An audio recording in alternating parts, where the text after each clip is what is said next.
So guys, I thought I would let you know that I'm scheduled for some back surgery in the middle of June. And I wanted to show you all the mad gardening I've been doing. It's been a bit of a struggle, but I've been trying to get everything in before my surgery. And the story behind it is on May 20th, pretty much my back exploded while I was planting tiny little radish seedlings. So I had a huge herniation happen just from bending ever so slightly. My ego is a little bruised. There was no heavy lifting involved, no deep bends or anything like that. But I guess if you're gonna have a major back issue, it can happen at any moment. So it was a radish planting project that went wrong, and I saw a surgeon yesterday who put me on the schedule, and he can fix it with a minimally invasive procedure, and I should only be out of the loop for a couple of months. But I wanted to show you all the mad gardening I have done, but I just wanted to show you how things are looking now, and I hope I can give some tours, but I know I won't be actively gardening during this time. So I do hope you will forgive any weeds that you see. That's been a bit of a challenge, and any weeds between now and the fall, because I don't know how much weeding will be accomplished. However, I've tried to plant all my gardens so thickly that weeds won't show. So we'll see how that plan goes. So let's go in for a closer look at some of the plants that have ended up in the triangle garden. I lost my blood good Japanese maple, which was the center of the triangle, due to torrential rain several times a week for the last month. It was just too wet for the roots. It does not appreciate having wet feet, and it just completely died back. It was rich soil, rich wet soil, and it was just too much. The roots rotted.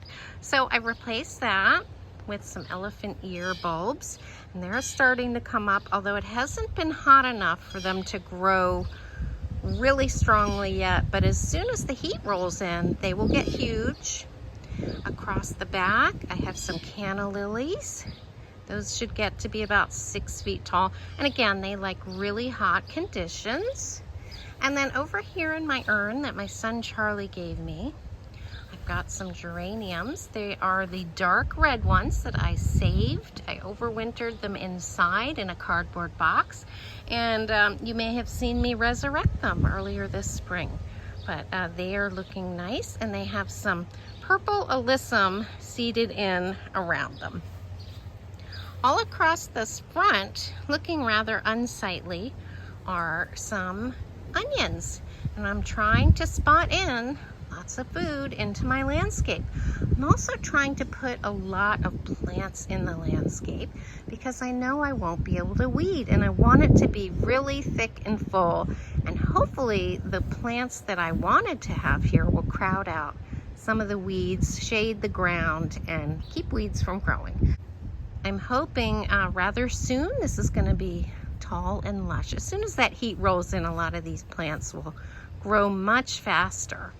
But I have spotted some zinnias along the path on both sides. I have green envy, which has grown up to be yellow. I have purple prince mixed in, which I hope will be purple prince. And I have a few on this side as well. So hopefully those will be the colors I was expecting. My pink muley grass all came back from last year. It's a perennial grass. So they're doing well, and they look even bigger. They're spotted in a triangle around the elephant ears. And I also have some balloon flowers here. They were just planted a few days ago, and that was from my friend Lori. She took them from her sister's garden. Her sister shared. So I got 2 of those, and I think those will look really nice this summer. They're still gaining their footing. And then across the front, I have some very small boxwood cuttings, which suffered from a late frost. So they're rebounding, and I hope they'll get their size back. They had really put on a lot of growth, and then it burned back with a late frost. So we've had some weather challenges, but I think the triangle garden is going to be more interesting for it. I hope so.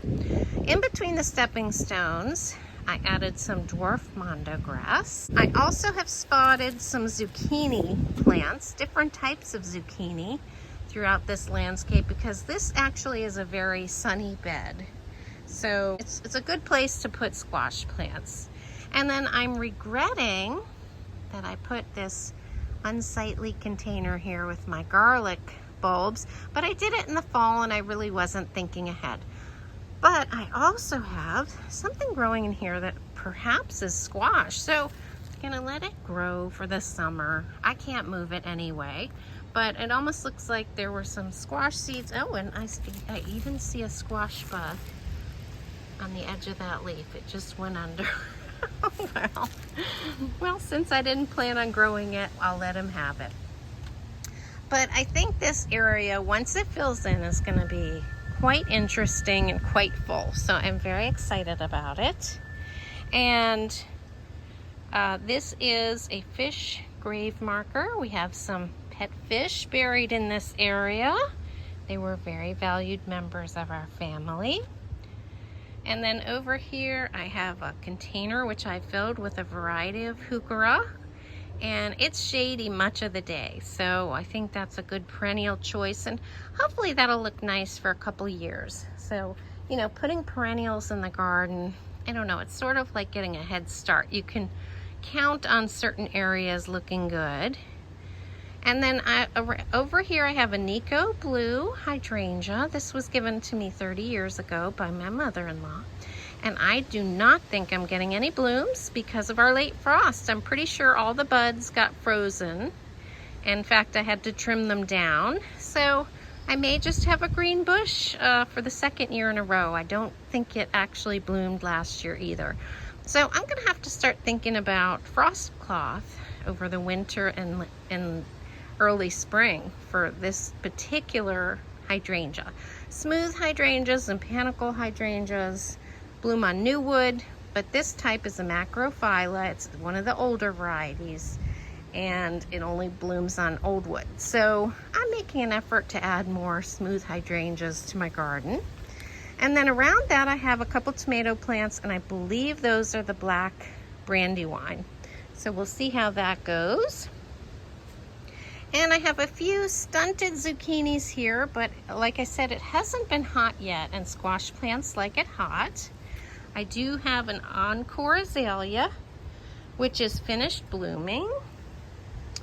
And I have some red vein sorrel here. I have 3 pockets of it, and that comes back every year. That's a perennial herb.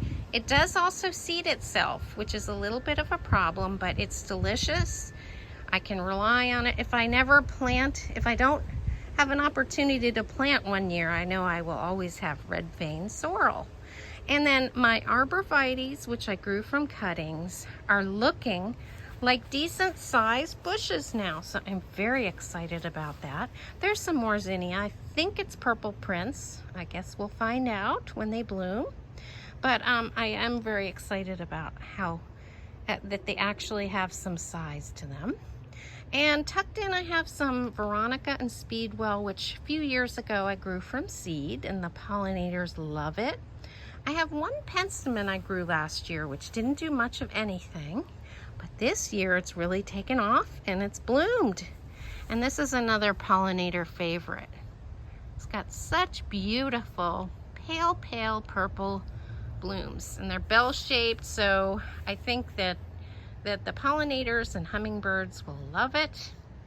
And then over here I moved a 9-bark, which was perched up on the hill, and I think it was not getting enough water. It was never thriving in where it was, so I popped it over here. It had a very small root ball, not very heavy, and I was able to move it over here to make it an end cap for my triangle garden. I'm really pleased with that because it's right next to the gate, and I think it's just a nice dark leaved accent. It's called ginger wine 9-bark, so sometimes it has a bit of an orange color on the new growth. So I think it'll do much better there. But guys, that's what I've packed the garden with, and I've worked really hard to get all the plants in before my surgery. And I'm hoping it fills out really thickly, and I think this has the potential to be the most interesting year in the Triangle Garden. So thanks so much for watching, and don't worry about a thing. My surgeon said I should be back in the garden after my surgery in about 6 to 8 weeks. So he's confident I'll be in the garden again by late summer or fall. I'll see you next time. Bye.